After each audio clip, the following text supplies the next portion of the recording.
హైదరాబాద్లో సంఘటన చాలా చాలా బాధాకరమైన సంఘటన.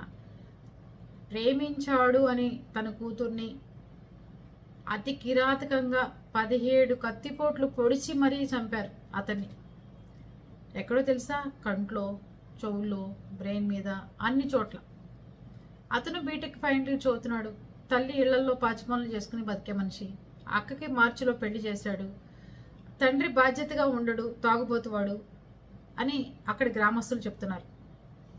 అంతేకాకుండా అమ్మ ఫైనల్ ఇయర్కి వచ్చాను, నీకేమి ఇబ్బంది లేదు, అక్క పెళ్లికి చేసిన అప్పులన్నీ తీర్చేస్తానమ్మా, నువ్వు వరి అవ్వమాకు అని చెప్పి భరోసా ఇచ్చిన కొడుకు. ప్రేమించుకోవడాలు ఎక్కువైపోయిన తర్వాత ఇలాంటి సంఘటనలు జరిగినప్పుడు ఏ ఆడపిల్లని నోరు మూసుకుని ఇంట్లో కూర్చొని దాన్ని గొంతు కోసి దాన్ని చంపిన వాడు చాలా రేరుగా కనిపిస్తున్నారు. అసలు పిల్లల్ని చంపుకోవాల్సిన అవసరాలు ఏమున్నాయండి? ఆడపిల్లవని మగపిల్లాడవని వాళ్ళకి నచ్చే విధంగా మనం ఫస్ట్ నుంచి తయారు చేసుకుంటూ వస్తే ఏ పిల్లలు తప్పుడడుగు లేరు. మనలోనే ఉన్నాయి లోపాలు. మన ఇంట్లో లోపం పెట్టుకుని పక్కవాడిని ఎలా చంపుతారండి మీరు వెళ్ళి? 10 మంది 15 మంది కలిసి అతన్ని అతి కిరాతకంగా దారుణంగా చంపడమే కాకుండా అతన్ని ఆ అమ్మాయి అతనిది మాట్లాడుకున్న ఫోన్ రికార్డు బయటపడింది.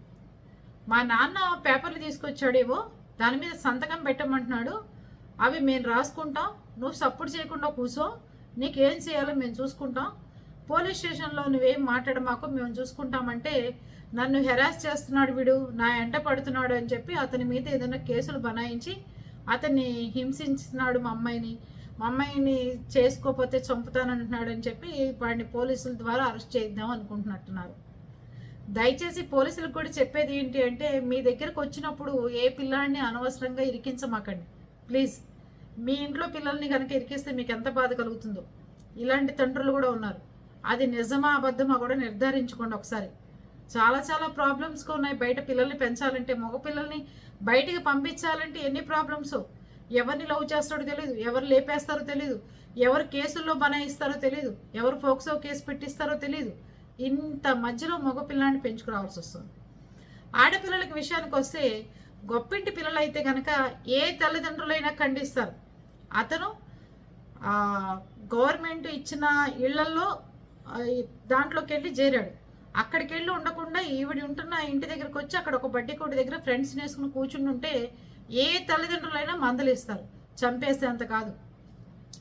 కానీ మీ కూతురికి మీరు చెప్పుకోవాలి, కానీ పరాయి పిల్లాడిని వెళ్ళి చంపేసే హక్కు ఎవరిస్తారు మీకు? మీ కూతుర్ని కంట్రోల్ పెట్టుకోవాలి. మీ కూతుర్ని ఊరు దాటిచ్చి ఎక్కడికైనా పంపించాలి, లేకపోతే వేరే దేశం తీసుకెళ్ళి చదివించుకోవాలి.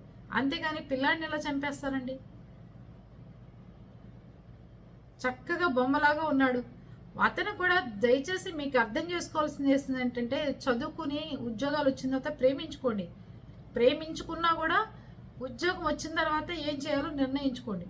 అవతల వాళ్ళు బాగా డబ్బున్న వాళ్ళు, పలుకుబడి ఉన్నవాళ్ళు ఉంటే, లేకపోతే మిమ్మల్ని హెచ్చరిస్తున్నా, మిమ్మల్ని చంపుతామని బెదిరిస్తున్నా, మీ ఇంటి మీదకి వచ్చి మిమ్మల్ని దౌర్జన్యం చేస్తున్నా, కొన్నాళ్ళ పాటు సర్దుమణిగి మీకు మంచిగా జాబ్ వచ్చేదాకా మన ఇద్దరం కలవద్దు, మన ఇద్దరం మాట్లాడుకోవద్దు, నేను జాబ్ వచ్చిన తర్వాత అప్పుడు నేను తీసుకెళ్తాను, అప్పుడు మన ఇద్దరం కలిసి పెళ్లి చేసుకుందాం, అప్పుడు నాకు ఒక ఆధారం వస్తుంది అని చెప్పి ఆ అమ్మాయికి భరోసా ఇచ్చి దూరంగా ఉండడానికి ప్రయత్నం చేయండి. అంతేగాని డిగ్రీ ఫైనల్ ఇయర్లో బీటెక్ ఫైనల్ ఇయర్లో ఉండగా ఆల్రెడీ మీ అమ్మ పాచిపనులు చేస్తుంది. ఈ అమ్మాయిని ఎత్తుకుపోయి ఆ పని పెళ్లి చేసుకుని ఆ అమ్మాయిని నువ్వు ఎలా పోషిస్తావని ఎత్తుకుపోతావు చెప్పుకొని. ఎత్తుకుపోయే పిల్లలందరూ ఆల్రెడీ మీ అమ్మ 4 ఏళ్లలో పాచిపనులు చేస్తుంది, అమ్మాయిని ఎత్తుకొస్తారు. అమ్మాయి ఏ పనులు చేయాలి? నువ్వే పనులు చేస్తావు? కష్టపడి రెక్కలు ముక్కలు చేసుకుని తల్లిదండ్రులు ఇలా ఇళ్లలో పనులు చేసుకుని మిమ్మల్ని చదివిస్తోంది తల్లిదండ్రులకు ఉపయోగపడతారని.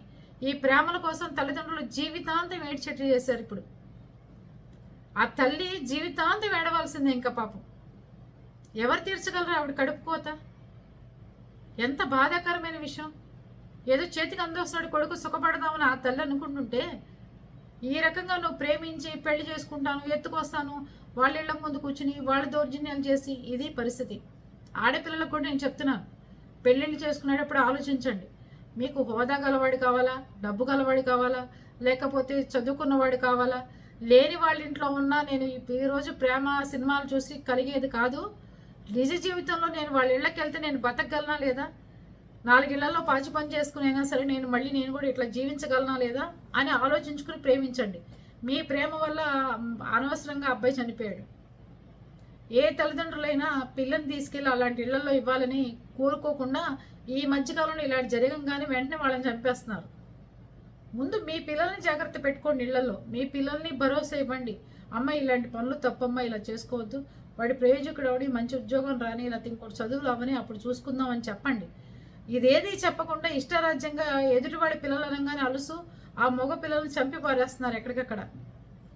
దయచేసి తల్లిదండ్రుల గురించి ఆలోచించండి. ఇప్పుడు ఆ అమ్మ పరిస్థితి ఏంటి? ఆ అమ్మను ఆదుకునే వాళ్ళు ఎవరు? భర్త పట్టించుకోడు, కూతురు పెళ్ళైపోయింది, ఎంతో అలారం ముద్దుగా పెంచుకున్న కొడుకుని అన్ని చోట్ల అంత కర్కశంగా చంపితే ఎవరు ఊరుకుంటారండి? ఇప్పుడు చెప్తున్నారు వాళ్ళందరూ, మా కొడుకుని ఎలా చంపారో మీ కుటుంబం అంతా నాశనం చేసి మిమ్మల్ని అందరినీ చంపందే నిద్రపోతామన్నారు. ఇవాళ ఇళ్ళు వాకిళ్ళు లేకుండా అన్నిటికీ తాళం పెట్టుకుని ఎక్కడికో పారిపోయే పరిస్థితి, పోలీసులు కాపలా ఉండాల్సిన పరిస్థితి. ఎందుకు చేస్తున్నారు ఇలాంటి పనులు? వాళ్ళ ఇంటికి వెళ్ళి కూర్చుని చక్కగా కూర్చుని, అమ్మ ఇది పరిస్థితి, ఇలా చేయండి అమ్మ, మా అమ్మాయి ఇబ్బంది పడుతుంది, వీళ్ళకి ముందు చదువులు అయిపోనివ్వండి, తర్వాత చూద్దాం అని చెప్పండి. అర్థమైందా? ప్రేమించుకునేటప్పుడు కూడా మీరు కూడా చాలా మెచ్యూర్డ్గా ప్రేమించుకుంటారు కదా, అన్నీ తెలిసే. మళ్ళీ మీ తర్వాత లైఫ్ ఏంటనేది కూడా మీరే డిసైడ్ చేసుకోవాలి. తల్లిదండ్రులను బాధ పెట్టే పనులు, తల్లిదండ్రులకి ఇష్టం లేని పనులు, తల్లిదండ్రులకి బాధ కలిగించి ఇట్లాంటి శోకంలో మిగిల్చే పనులు చేయమాకండి దయచేసి. ఎవరైనా సరే ఆలోచించుకొని చేయండి. ముందు చదువు, ఉద్యోగాలు, వీటి గురించి ఆలోచించుకుంటే బాగుంటుంది. అంతేగాని ప్రతి దానికి ఎవరు ఇష్టం వచ్చినట్టు వాళ్ళు, ఆడపిల్ల కనిపించంగానే ప్రతి ఒక్కళ్ళు ప్రేమించుకోవడం, లేచిపోవడం, పెళ్లి చేసుకోవడం, దానికోసం ఫ్రెండ్స్ సహకారం, ఇది పరిస్థితులు. అర్థమైందా?